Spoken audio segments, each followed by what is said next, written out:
Back to another episode of the Girl Stop Playing podcast. It's your favorite homegirl, Koereyelle, here to encourage you to stop playing with your potential and start working for what you want in life and in love. You already know that I'm bringing you the information and the conversations to help you make the money and get the honey. You can have it all as long as you are willing to work. And today, we got a working woman in the building. We're not even going to be talking about work, though. We're going to be talking about wellness and well-being. Some really important conversations that are truly meant to move the culture forward. So pause right here, share this episode, tell a friend to come on in for this conversation, okay? We got LaTanya Taylor on the couch. Are you ready? I am. Y'all, let me just tell y'all, okay? We got to get LaTanya warmed up because we're late starting this episode. She was outside waiting for me for a very long time, and sis thought I stood her up, okay? So we got to warm her up. We got to get her talking on this couch because this conversation is so, we could not have not had this conversation. I think the moment I met you, I literally turned to you and said, I got to get you on the podcast. Yeah, like, we got to talk about this. Yeah. This is such an important topic of conversation that we're about to get into. So I publicly am going to apologize for the tardiness. No, I don't like wasting people's time. So we're publicly going to apologize for the tardiness of this episode, but I'm ready to get into it. Okay. So tell the people what you do, though, so we can put some respect on your name before we get into this. I'm LaTanya Taylor, affectionately known as the Rev Coach, the Juicy Spirit Mama, the Priestess of Purpose, Pleasure, Passion, and Profit. So we can talk about money because I don't think that they're disconnected. Okay. Our womanhood and our femininity is very much connected to our wealth. Let's start there. Tell me how. Well, I work with feminine leaders. At least I intend to work with women who are in leadership, but have maybe forgotten their feminine vision, their feminine soul, their feminine desires. Because we have a model from white men on how to do business. And we come into the business world, which is masculine. And so we run our businesses like men. And then when it's time for us to create, to attract, to embody, it's shut off. It's shut down. That's the feminine part, the create, attract, embody. Yeah. So we usually hear this conversation in terms of relationships, right? Women need to be more feminine. A masculine man is not going to be attracted to a masculine woman. We are bombarded with this conversation around femininity. What is step one for a woman who watches this and she's like, I am so tired of y'all telling me that I need to be softer, I need to be this, I need to be that. How? How do I just start? I'm 35. How do I just become a feminine woman? You know what? I think that it's become a trending topic. It was not trending when I started doing this work. Your generation is now taking it and talking about the soft life and I want a soft life. I want a soft life. And now men are jumping on board telling women how to be feminine, which is no different than, can I be honest here? Of course. Can we be no holds barred? Okay, good. Because we've also been conditioned through the church and through religion with men telling us how a woman is supposed to be. So it's no different than the Proverbs 31, the woman and the virtuous woman and this and that. Now people are jumping on a bandwagon. So where do you start? You start with your desire. A woman must start with her desire. Let me say that again. Her desire. Because femininity has many faces. There are many faces of the goddess. There are many faces of feminine energy. And all of it is not soft. Some of it is fierce. We have warrior models. We have marketplace women. We have medicine women. So you have to start with your desire, because the question that I would ask a woman, particularly a woman in leadership, is whose life are you living? Whose children are you raising? And whose man or partner are you? That part. I think the emphasis when you said her desires, I interpreted that the emphasis on the her because so many women are doing things, making decisions based on somebody else's desires. Absolutely. And we don't even realize it. Yeah. Because, if your mom has put something in your head since you were a little girl that was her desire for your life. Right. And then you grow up and you evolve and you mature into this grown-ass woman Right. who has this desire. It ain't even your desire. You don't even know where this came from. Right. You've just been repeating Right. what was, pretty much put on you by someone else, and you don't even realize that this is why you're not fulfilled. Right. Remember, where we started was talking about the mother wound. Exact. Oh, it's in caps on my card. We're going to get around to that. So yes, it's ma'am. funny you mentioned mother, because once you start getting clear about whose life you're living, who are you making love to? Are you making love to the idea in your head? Or are you making love to who you really want to make love to? That's why I do the work of Juicy, because Juicy is not just about being orgasmic. It's not just about being sensual.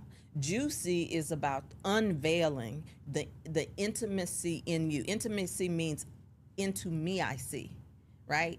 So we look at intimacy as something we share with somebody else first, but intimacy is something that we must have for ourselves. So yeah, when it comes to our mothers, I don't know. Can we be honest? Like, I think that a lot of millennials are very disconnected from my generation of mothers. So, do you not think that your generation was disconnected from your mothers? I think to a degree. Okay. I'm glad you asked that question, because I love having the generational conversation. Because on Fix My Life, which is, I didn't mention, but that's where you've seen my work, on the several seasons, some of the best ones, best shows. We did a generational show. And what I learned is that it was baby boomers who actually raised millennials. The Only grandmothers. a few Gen Xers actually raised millennials. So there is a disconnect, though, between a lot of millennial women and my generation. Why? Why do you think that is? I think that we were rebellious. Gen X, we were doing our thing, right? We had to survive. We were latchkey kids. We had to figure it out. And we did not have parents who took responsibility for the shit that they caused and the domino effect, right? And so you have people who are my age who are just now talking out loud about the issues that they internalized, whereas your generation came out the gate talking Yelling, about it. Screaming. Yeah, like, I ain't doing that. Yeah. That doesn't work for me. Or just not talking to us at all. I have a niece that I supported and raised, and she's just different from me, right? Like, there's certain things that she just wasn't going to do going into her womanhood. Like, she wasn't taking the last name of her husband. She didn't want to do her wedding the same way weddings had been done. She was very clear. She's not having children. Like, there are more millennials who are childless by choice without the guilt and the shame. Whereas I would say my generation still grapple with, I should. I'm supposed to. I'm supposed to do this, but I don't really want to do it. And so you have a lot more women in my generation that have the good girl complex, but inside was something else, right? So they snuck around and did it. And I always tell women who are mothering younger women, particularly Gen Zs now and Y, don't give them your representative. Give them who you really are. Give them your story. Don't bring your representative. And that's a new thing, I think, for many of our generation. 1,000% it's a new thing, because if I think back to my grandmother and just how much I don't even know about her. And not only do I not know these things because I'm the granddaughter, there are so many things that the entire family didn't, even her daughters didn't know, because everything was done in secrecy. Yep. And then if you ask questions about it, you're in trouble. Yep. It's like, we don't ask about it, don't ask, don't tell. Don't ask, don't tell. Don't ask, don't tell. And so you grow up, and my grandmother passed last year, but I was the cousin that would go sit with her, and it's like, I want to know about your childhood. Me too. What was your mama name? Just things that oh my God, we don't know. And think about the disservice, though. Now that this whole like generation is invisible now. I can't even pass on your story because you didn't share it with me. I know, but we gotta I want to do more with that. Got to. I really want to be a catalyst for women to be able to sit in rooms together and share stories as a way of getting to know each other, and not just our IG page. Right. That part. Yeah. Right? Because you were in the same room that I was in, and you heard every woman say almost the exact same thing about being able to be in a room with women. Yep. What is that about that we have gotten to the point where women say, I don't trust being with women, but I lead a woman organization? Me. You? Me. Myself, Koereyelle, has been doing women empowerment work for over a decade. When I do the self work and really, really think about like what got me into this, like what moves me to do these things, I have always been in the women empowerment space because I was never empowered by other women, starting with my mother, then my sister. And so I know that because of the deficit, because I had to empower myself, and then I saw the result of me empowering myself, that's what encouraged me to go out and create these organizations to empower other women. But a lot of women, I think, who are leading these organizations or who are in these spaces, we started these groups out of a necessity for ourselves because the root, the relationship that we have with the woman who's supposed to be closest to us was damaged. And in that room, so many women talked about not having a safe space, not having other women that they could trust and count on and share with, and having mommy issues. And I think that it's so unfortunate that so many Black women have the same story when it comes to our upbringing. That's a wounded healer, right? And it's also why oftentimes when we're in entrepreneurial rooms, we don't partner and we don't collaborate the way, if we're gonna play full out and do the European version, the Western white man's version of business. When you go in Subway, you're subject to see a Baskin and Robbins, right? When you go in Taco Bell, what do you see? Well, you see collaboration, you see partnership, right? But we think that we have to do it all by ourselves, or that woman is competition. We are light years behind on ways to do business, right? And so that is toxic, and our money is toxic. And that is why it's easy for so many women to be burnt out, because now you have to pretend. Now you become a prisoner to your brand. Right? And so what is that? Because I love the example that you gave. You said your mother and your sister. And so I think the saving grace for me was I had a sister who was my soft place to fall. I had a sister who was my angel, my rescue. And so I could not imagine going against women the way that I see us do to one another, because I had my sister which is how it really is supposed to be. Like, in love and relationships, polyamory is also becoming popular and trendy, because we have this model of it's supposed to be one person. So now you have a woman, like you just had a baby, right? So now you have women who are having babies, and your baby is only knows one pair of arms, right? That model is distorted and it's pathological for the woman, because we are tribal people, and our children are supposed to be able to be passed from arm to arm, grandmama, auntie, and play mama, play cousins, so that mama can get a break. Mama can take care of herself. But we don't have a model, so we got to mind. It's my business. It's my baby. It's my man, right? So everything has to be possessed from a deficit, from a lack consciousness, not from an abundance. Now, I'm not saying that everybody's supposed to share their man. That model does work. That's where I draw the line.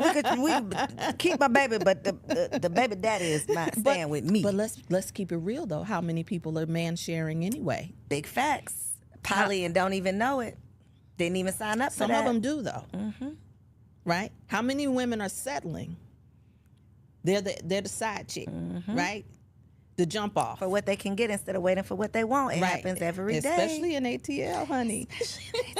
Especially in the ATL. Why, and Lord DC, Jesus? let's not leave out DC, honey. Oh, the blackest cities. Okay. Can we get it together? Let's just get it together. Don't get mad. Don't come for me. Because I lived in these cities and I know something about this. Right. You can say what you want to say, but the streets speak for themselves. Right. So you mentioned working on Fix My Life. Mm-hmm. Is Iyanla nice in real life? Yeah, and I don't like that. So that's what TV does, right?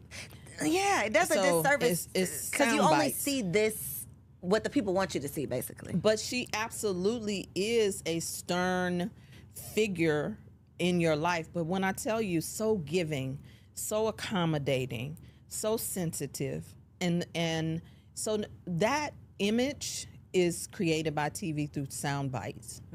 But you will in her presence, and I mean I am an extension of that.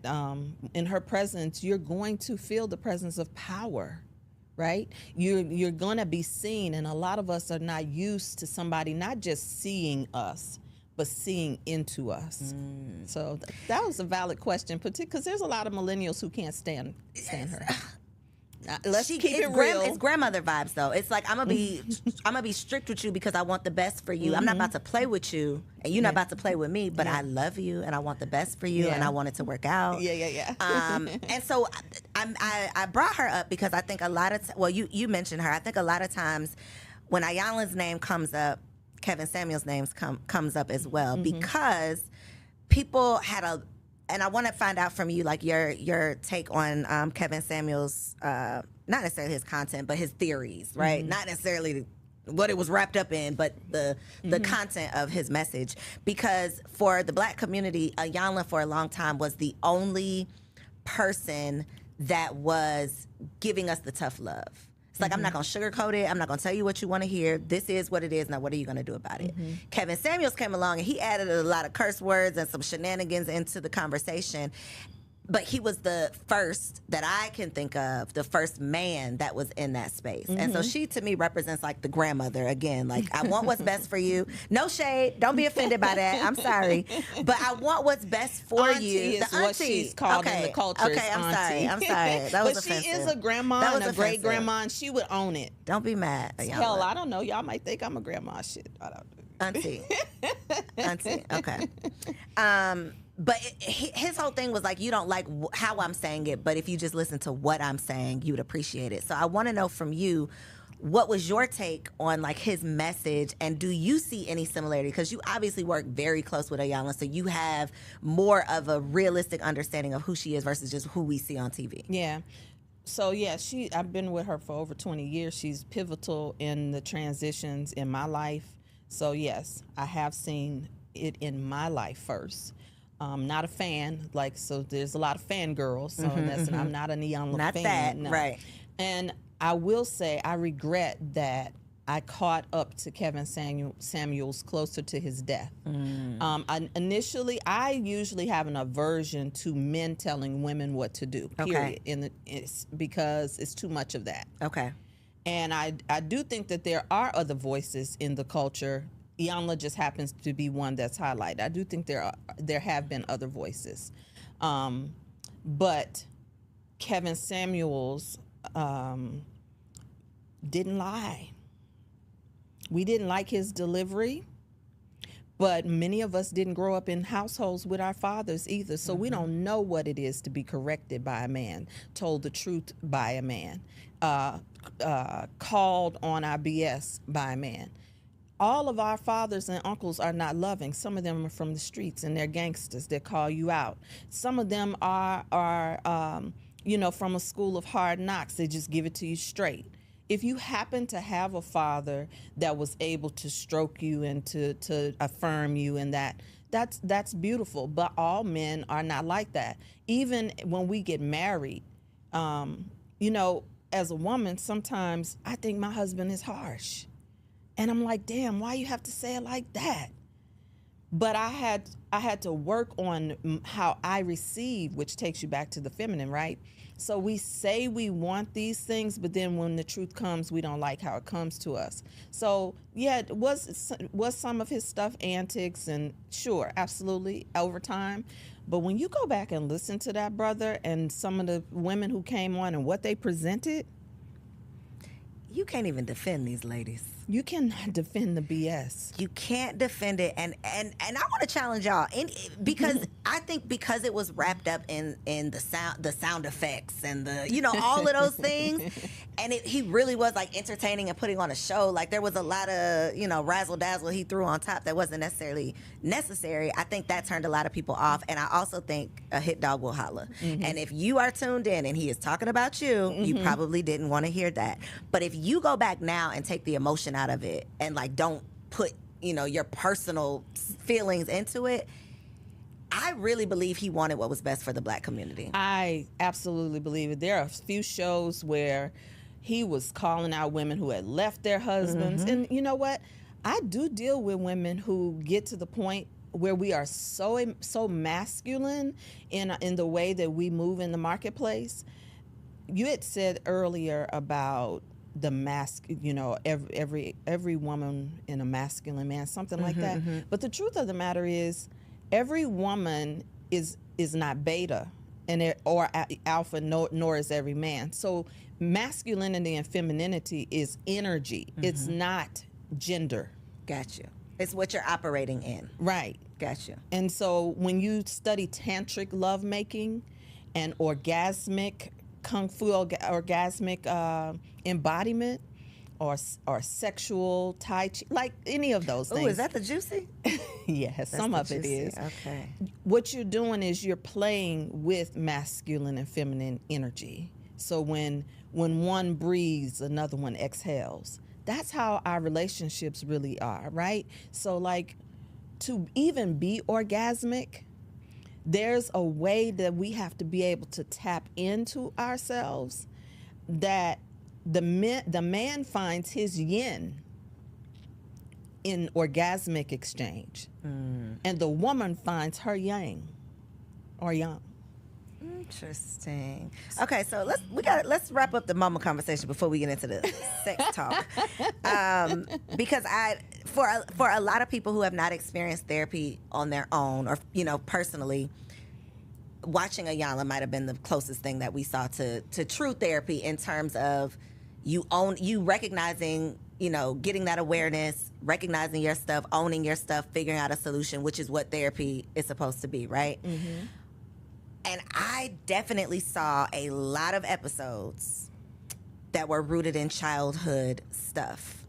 When you're doing your work with women one-on-one, are you noticing that the majority of the challenges that women are having are rooted in childhood Almost stuff? all of them. Almost 90%. 85 maybe. So what is the work that we should be doing? Like, even if you don't have a therapist, what is the work that needs to be done, knowing that there's a 95% chance that you're still dealing with some childhood issues? It depends on your story. Your life is always giving you feedback. Your life is always giving you feedback. And so if you want to know what's going on, look at what's happening in your life. It could be money. Your money has a story. And most of the times we have not ever dealt with our money story. Your relationships with the opposite sex, male, female, female, male. Either way, look at that. Or same sex, because when we start talking about women in rooms with other women, that's a mama issue. That's a self issue. Because when you say I can't be I can't trust women, you don't trust your damn self. You don't trust yourself with women because you could not trust a little girl once upon a time somewhere with a woman. There was a woman who traumatized you. And it's important to say this for the culture. Very important. Our culture, no matter the generation, does not give Black women permission to say, I was failed by my mother. Because we see so many women sacrifice for us. We see what our mothers have gone through to get us to the other side. And so now you have people in your own family who will say, don't say that about your mama. she did the best she could. And then we say it, we take it on. She did the best she could. I don't blame my mother. That's usually the second thing, and that's when you know that you have not done any work. And what that does is it becomes suppressed and oppressed. It's cool though to talk about daddy, the daddy that wasn't there. Oh, it's cool to put it all on at his feet. But then we don't know what the interpersonal relationship was between mama and daddy. Now there are stories that are coming out where people are finding out that their father was removed from their life because of the wound of the woman. So how do you not deal with this? We're just going to keep excusing it? So black women are off limits? So what I think when we talk about Iyanla is she was the only black woman willing to call black women on their shit. Otherwise, it was that we placate it. We want to stroke it. We want to preach it away. We want to run to the altar. We want to put it on somebody else, right? Or we want to go all the way to the other extreme. We're love and light. No, we're not going to talk about that. So and where is that? So I think that's what the difference is that this was another black woman calling black women on. There are many black women who work with women and have worked with women before Iyanla in the midst. And Iyanla has a whole institute of coaches just like me. So there are women who are doing just like you. We're out here. We just don't. Nobody want to hear that. Don't nobody want to hear that. That's what it is. We are used to being taught that we're the prize, that they just need to be happy they have you, that they take what you know, like they take you as you are type of thing. And it's like, well, if who you are needs to be fixed up a little bit, nobody should just have to deal with your mess just because this is what you're presenting to That's them. what we bring, though. That's what we bring. Because we want our unapologetically, too. Right. We want our lovers, our partners to now father us. Because then when we get vulnerable, and we allow someone to see us, we say, but you should help me. Oh, but I expect you should tell me. But he hadn't been told. He doesn't know. And a lot of times, look, when we talk about the mama issue, right, we're talking about it here in terms of women, but there are so many men who have mother issues, and they're trying to find themselves in the legs of a woman and another woman's yoni. They're looking for mama. They're looking for nurture through the legs of another woman. And we are so emotional about these things that we never tap into our logical to say, how can we start healing? Whether that's healing through having these conversations, healing through figuring out like your own childhood story that is now carrying over into, your experience as an adult. And I am always, I guess, I find comfort in knowing that it ain't just me. Like, it ain't just me and my mama. Even me, I have, a couple of, actually, if I really think about it, I probably don't have one, maybe I have one friend that had a healthy relationship with her mother. I'll say that. Really? A healthy relationship with her mother. In my experience, it's always like butting heads when it comes to and I don't know if this is a black woman thing. I don't really know too many white women, so I'm gonna just say that I don't know. But it always seems like there's that head butting, like there's a competition between mother and daughter. And I mentioned briefly with me and my mom, me and my sister. I have 2 boys, and me and my husband have talked about are we done having kids? Are we gonna have one more? Do we want to try for a girl? And although I am not like I gotta have a daughter, I really, something in me says that I have to have a daughter to break that chain, to repair the mother-daughter relationship. Maybe. Because I think it's a familial thing. It's a generational thing. It's not just me and my mama. No, it was her and her mama too. It's familial. And when we talk about, millennials and Gen X, and then there's baby boomers who did not take responsibility for a lot of these things, and then there's the silent generation, right? They did not talk about those things. So the story stopped really with the silent generation because they didn't tell what their traumas were, and then baby boomers covered it over by trying to climb the corporate ladder, or keep you from having to climb the corporate ladder, and then X is the same, but I don't know. I see that differently. I see it as both and. Yes, you could break the generational pattern by having a girl You will be putting yourself in an initiation, a rites of passage process, or you can commit. More women could commit to seeing young women as your daughters, as your nieces. I think that millennials are much more disconnected because of technology. They did not grow up playing with their cousins the way that we did. We played with our cousins. We looked out. Your cousin was your sibling. Your neighbor was your was like everybody. We had a relationship, but when you have a relationship with technology, right? There's something that cuts off, and you're numb from seeing the tribe.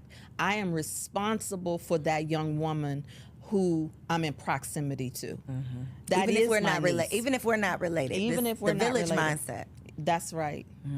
Absolutely, the village mindset. I have to stop myself sometimes in the store when I see other people's children, because I know that these children now will fight you. Right, and their mama will turn around and fight you too when their kid was doing wrong. It's a whole new world out here. But I've been talking about this village concept because it's not like we've heard. It takes a village to raise a child, but it takes a village to do life. It takes a village to have a successful business. It takes a village to have a healthy marriage. It takes a village for you to have yourself together, because at the end of the day, I need somebody to lighten the load. I need somebody I can delegate to. I need somebody who can pick up where I left off. And to your point, we've created we've put ourselves in solitary confinement. It's just us and our phone. It's us and our phone. And you know what? I want to say this too. Mother is more than just your mother as well, right? When I work with women, mother and father, they are symbolic of other levels of your own spiritual journey. Gotcha. They represent many more things. And so when I take a woman on a journey, we're going to the door of mother and then beyond the door of mother. Oh my God, when I tell you, I found myself at my own altar praying when I had been rejected in sister circles, pastoral circles, because I am ordained as well, and so I was hanging out with ministers, but I'm different because I'm metaphysical, I'm eclectic, right? I'm free. I'm not bound by anybody's system. I got free from systems because I also was in the Nation of Islam many years. Girl, I got it. You got so much, Lord Jesus, that wasn't even on my list. Okay. Wow. You have lived lives. It was right. I literally started. Some people many are called, but few are chosen. So wow. I answered the call. So I started when I was very young, giving my life to religion. So I know religion, what it takes to not be addicted to religion. I got married when I was young. I was 19 years old when I got married. I had businesses as a young woman when I got married. So when I talk this, I'm not talking it from no hoity-toity, airy place. I'm talking about the journeys of what it took for me to become the butterfly, what it took for me to become juicy, right? And so when we look at mother, we just stop at our mother, right? But I had to pray when I felt the pain of rejection, because I had to ask myself, why do you care so much about being accepted by these women? Why does it cause you so much pain? And initially, I hovered around the women and what they were doing and what I had given to them, and reciprocity, because we love that word too, right? Relational reciprocity. But it wasn't that. And and this is why ancestral work is so powerful. At my altar, I found these answers. It was at my altar that my ancestors showed me in my prayers. It's because you're still trying to prove to your mother to see me that you're valid. So guess what? We take that and we go from one circle to the next, really seeking that. And so I cried those tears. But when I got the answer, sis, oh my God, it was a game changer. I got comfortable in my business. That's why I say it's not disconnected. I got comfortable not having to promote my business the way other people did, and would be full. My programs would be full when I got comfortable. But I wasn't out here hoeing myself on the internet. Come on. Right? And I got comfortable, and then my clientele started to change. I wasn't attracting women with broke mindsets and broken hearts. Don't pay. Come on now, you know about clients Yes, who ma'am, come I in do. and don't pay. I stopped attracting that. And then my clients started to call me the same thing that my friends would call me, Mama LaTanya. I couldn't even embrace Mama LaTanya when they would call me Mama LaTanya, because inside I had not embraced that because of that wound. And now I'm an initiated priestess, and what do they call me? Mama. Iya. So our journeys, our steps are ordered. Our steps really are, even the pain body that we walk in and avoid, we'll just stay in remedial learning. We'll just keep on doing it. Do you have children of your own? No, and that's what I was going to say too. That's why Mama was a challenge for me, because I wanted children initially. And, you know, I've done plant medicine journeys, other initiations, where I have had experiences where the great mother, the divine mother, showed me that in past lives I had already mastered Mama. You've done that. I did not come here this time to have physical children. I came to mother other women like you with stories. I came to mother other women who felt motherless. And so my clients have testimonies of being able to be available to their girls, their children, who when their girls are coming on their cycles now, they have ceremonial experiences, and not tell them, don't come in my house and don't bring no babies up in my house. You better keep your legs closed. How many of y'all heard that?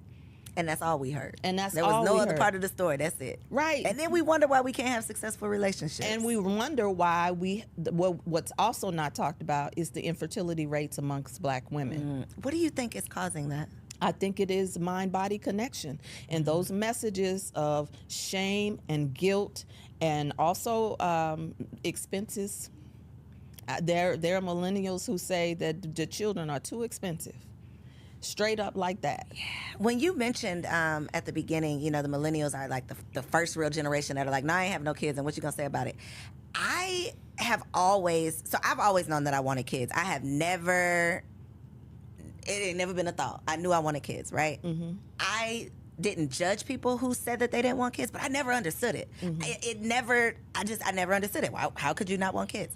But baby, now that I had these kids, I just feel like I have a whole new understanding of you making a conscious choice that this is not what you want your life to look like. And I don't think that we as a society have given women the grace to be able to do that. Because to your point, it's like, if you don't have kids, what's wrong with you? Or why would you not want to? Ooh. Or there are women who that it wasn't meant for them. Right. So how do how does that make someone feel if you're like, well, your life is meaningless if you're not a mother? And it's like, well, no, I've done that. I've mastered that. I'm here to experience something new. It took me a long time, though, to get here. I can imagine. It took me a lot of processes. I can imagine. It took me a lot of herbs, a lot of detoxing, a lot of stuff that I thought I needed to fix within me so that I could get pregnant, because I have the mothering energy and mothering spirit.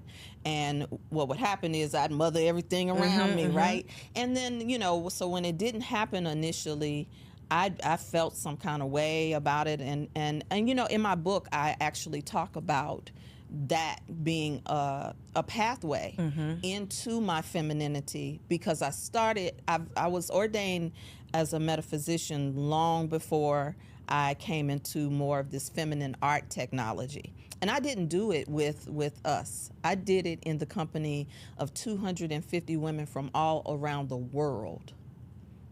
And I didn't do it with us because most of us, we want to do the work through pain, not through pleasure. And so I learned through 250 women who did not look like me, a neutralizing force of womanhood that got me to have some of these conversations. And it was a beautiful thing for me.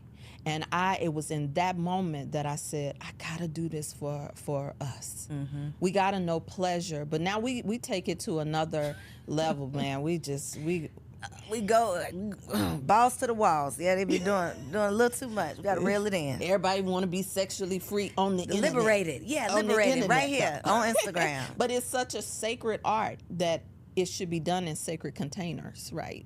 because when you go into that type of work, you're going into the core of issues like childlessness, infertility, loneliness, divorce.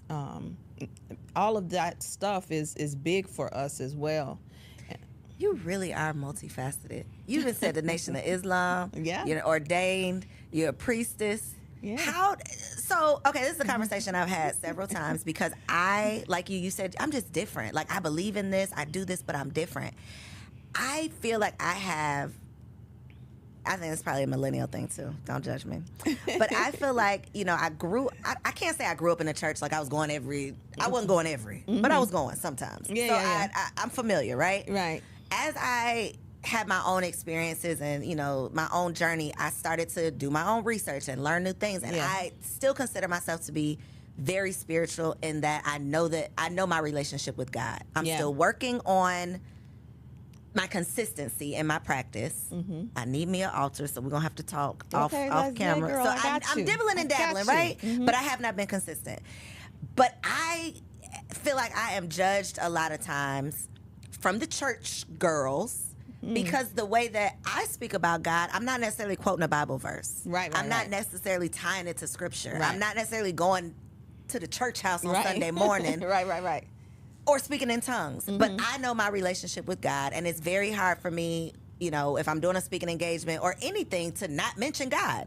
It's just hard for me not to do it. Mm-hmm. But because I don't do it in the way that they think that I should do it, I am, judged a lot of times for that. And so I can only imagine if you come to the table, you might be talking about God, but you might be talking about the ancestor. I might. You might be talking about any of it. So I might be talking about chakras, honey. How are you? I might be talking about colors. Because it's all part of it, right? Aromatherapy, because it's all there. You just said something about tantric. Wait a minute, honey. What's that song? Who is it? I might say the name wrong. It's all there. What's that song? You know that hip-hop song. What is it? It's all there. It's all a part of it. It's all there. Yes. It's all a part of it. You can see it all in scripture. But see, we just regurgitate what we've been heard, what we've heard, what so we've your been mama taught. said it was bad, but baby, so it must I've been be taught bad. how to exegete the text. Come on. Okay. So I know how to go in and study and divide the word. But not just the word in a Bible, right? I know how to read Quran. I go to the dictionary. I know law. I know spiritual law. I know when ministers are reading the books that they won't tell y'all they reading because they go and teach about it, but they won't tell y'all about it. They won't tell you the authors. That part. So, I mean, really, it's just freedom. It's just spiritual freedom, right? It's really just when the word says who the Son sets free is free indeed. What are we trying to put? It's men who try to put other people in bondage. Humans put people in bondage. And when you know that level of freedom, you become spiritually multilingual, right? We want to go to school and take Spanish or some other language. But then we're not diversified. But if you do yoga, you going to hell. Oh, listen, what is going on? It's a whole thing going on with that. And it's to the point where it's so divisive. That's what I think about religion. I think religion is just divisive. It just divide. I'm right, you're wrong. That's what religion is to me. If you don't do what I say, the way that I say you should do it, you're going to hell. I don't do religion like that. That is not what I do. That is one thing I do. You gotta appreciate that about the millennials, because we're not subscribing to that. I absolutely. We're gonna write our own stories. We're gonna do it in our own way, and we're not gonna live in that box you try to put us in. That's right. Listen, if I had some of the gall of millennials, I wouldn't have spent all those years. I think you do though. What kind of? But you've evolved. You're saying you've evolved into this. Yeah. So another theory that I have, an unpopular opinion about the church. Is that the black church is keeping black women single. I think the black church is also keeping us poor too. Broke. That part. How can we shake loose? Or do you think I think it's by design, and that'll probably be another conversation. It is by design. Yeah, but do you think in our lifetime we're going to realize that? In mass, not just one or two here. I think we're in that season right now. We're in a season right now where we're in a second eclipse in less than 30 days. We're in a Mercury retrograde right now. We're in an Aquarian age where Aquarian just shifted signs. And so this is where the people wake up. And so what we see, the forces that we see, the nefarious energies that keep on coming at the culture, is to keep us distracted and scattered, because there is a mass awakening and questioning happening. And so when in order to keep people distracted, you got to turn it up. You got to keep them in survival mode, keep them injected with things. Don't snatch this video down, YouTube. Okay, we'll just keep it there. I didn't say nothing. You ain't saying nothing, but I picked up what you was putting down. I'm talking about even now in your food. I mean, listen. So, I mean, I've lived abroad too, right? Where'd you live? In Costa Rica. Okay. Do you know, like, the things that we eat are they're not like illegal. They're illegal, not even allowed. The weight that we gain and carry, I didn't even have to worry about food. I could eat white bread and drink coffee in Costa Rica. Anyway, I digress. But the point we were talking about is freedom. And once you know freedom and you know law, not just laws to be so spiritual and talk about law of attraction. The law of attraction is a part of a whole universal law system. And when you know that, all religions were built off of universal law. And when you understand universal law, you get to choose how you demonstrate it, which is what religion is supposed to be, the path you choose of expressing universal law. Well, we sure got off that path, didn't we? Because that is not what religion is now. Right. At all. Well, there's a history. Right. Most of us don't know the history. We inherit, just like we do our wounds and these secrets. We inherit, and then we become gatekeepers who protect these things without any study, without any challenge. Because anything I can't question.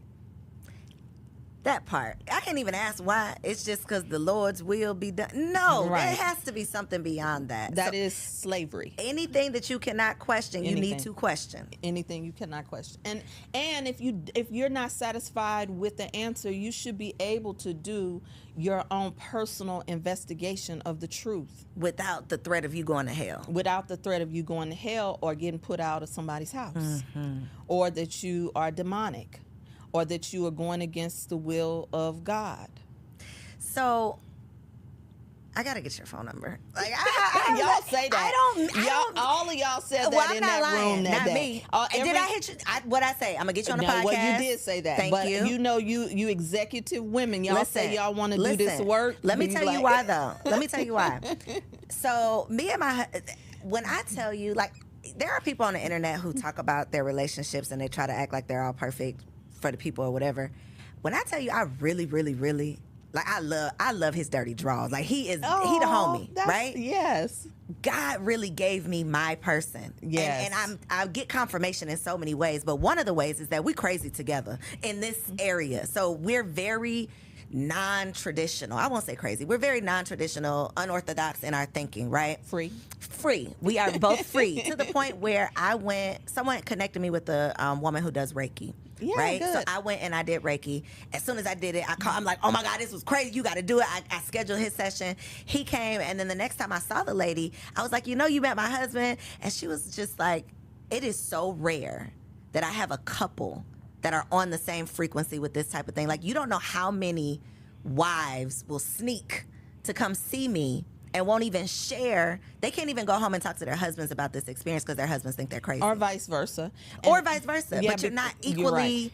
That's equally yoked, right? It's like we're going in the same direction. Absolutely. We're traveling on the same path. So I want to find out about your husband, though. Yeah. Because you have lived many lives, Yep. right? But y'all have lived this life alongside of one another. Yep. How has he evolved as you have evolved? My husband is an OG, okay? Like, yes, I blush when I talk about him. Because a well-loved woman shows up differently in the world. That part. And, we often talk about, like, I do astrology in my work, right? And I'm a manifesting generator, which means Me too! See? See? We speak the same language. Yep. And so that means that we're supposed to do multiple things. We're multi-purpose, multifaceted, right? My husband is a manifester, which means that when he focuses on something, he's focused on that. I get the benefit of that too. And he is free. I knew my husband when we first met. The first night, I knew who he was. I knew he was a man who had done his work. And he knew me in the spirit. And literally, it was like we were inseparable from that point. And we challenge each other big time. Like, when you are soulmates, you also have those challenges. Like, you got to go to the deep parts, and it's not always easy, and it's not always pretty. Nope. And I don't always like him, and he doesn't always like me, but we love each other, and we are on a journey that commits us to one another. So, like, even sometimes when I am red hot angry, I can hear the voice of God in him calling me forward. Like, you know, I can hear the universal laws and the universal principles in him. That man can put his hands on me and I will go to sleep, like, because he has in the embodiment of a mother's love. So even the parts of me that may not have gotten nurtured, my mother's hardcore, right? She's one of those old school hardcore ones. But I know, like, I can feel his love coming through his hands, right? I don't always like how, you know, he presents sometimes, but it is so beautiful to have, like you said, a homie, like, you know, to walk together. When we went to Costa Rica, it was just me and him. How long did you live there? Almost 2 years, 2 years and some change, really. And boy, that's why when the little thing came, that thing, we didn't have any problem being able to shut down together. A lot of people's relationships could not endure that kind of time together. It's like, oh, this is who you really are, huh? Yeah, no. Yeah, so it's good to have that kind of protection. To have home. Yeah. And I have a man who is, I know how to fall into my softness more with him, and if I don't, he knows how to check it. And I like that. Right. You know? Yes. Okay, so the clock is, can you come back? Yeah, you for real? Did I lie this time? Okay, no. Because I don't like when people, I'm like, is this a Hollywood invitation? Are you just saying it because it's polite? Black or Hollywood. am I really going to hear from you? That's why I make sure I follow it up, because I'm like, this ain't that. Yeah, right. And truly, all jokes aside, the conversation around the mother wounds is so necessary. It is so necessary. It's so necessary. So, are you taking new clients? Oh, yeah, I'm taking new clients. Tell the people what kind of work you do, because we done had a whole lot of conversation. We are going to bring her back, because we got to get into, I feel like we need to talk about the Juicy, though. Yeah, we got to talk about Juicy. Okay, so tell us about Juicy, and then you can tell the people how they can connect with you. This is my signature work and program. Okay. It is through pleasure. I found my feminine through sacred process and pleasure, and I wrote about it. Okay. And I captured some of the stories of women who had gone through the rites of passage process. I think that the quickest way to sum me up is that I am a spiritual midwife, or a midwife in everything that I do. Coaching is just, it's one umbrella, and I think it's used far too loosely. But to do the soul surgery work, I take women on feminine soul retrieval journeys in their love, sex, and money. That is what I do. Well, we want all of that. We want some love, some sex, and some money. Okay, so they need to holler at Latanya, Rebirth with Latanya. Yes. Right? Yeah. We will have it up on the screen. We will have your information, the link to the book. Can they get the book, or is this for clients only? No. They can get the book. It's on Amazon. Well, we're going to link it. We'll link it so they can find it. No excuses. We'll make it easy for you. But we got to have you back, because I want to talk about your man. We got to talk about marriage. I need to tell a little bit more about my mommy issues, but that might be a session and without the cameras rolling. So we'll talk about that. And I really want to get into the Juicy conversation, just like a little bit deeper, because I think it was so important when you mentioned what intimacy really means. It's not just, I'm going to just like have sex with my man in a fancy way. you know, in a romantic way, but it really is like fancy way. we're gonna get fancy tonight and be intimate. But it starts with self, and so many of us, the only conversation that we ever had around sex or intimacy or anything is like, it's bad. Stay away from it. Don't do it. It comes with all these consequences. Right. And we never have the other part of the conversation. Yeah. And then our lives are a reflection of us not having the other part. Absolutely. So I think this was healing. Oh. I think it was healing. Oh. It was. Somebody out there got a tissue right now. Somebody out there is like, look, he nodding. He was about to shed a tear.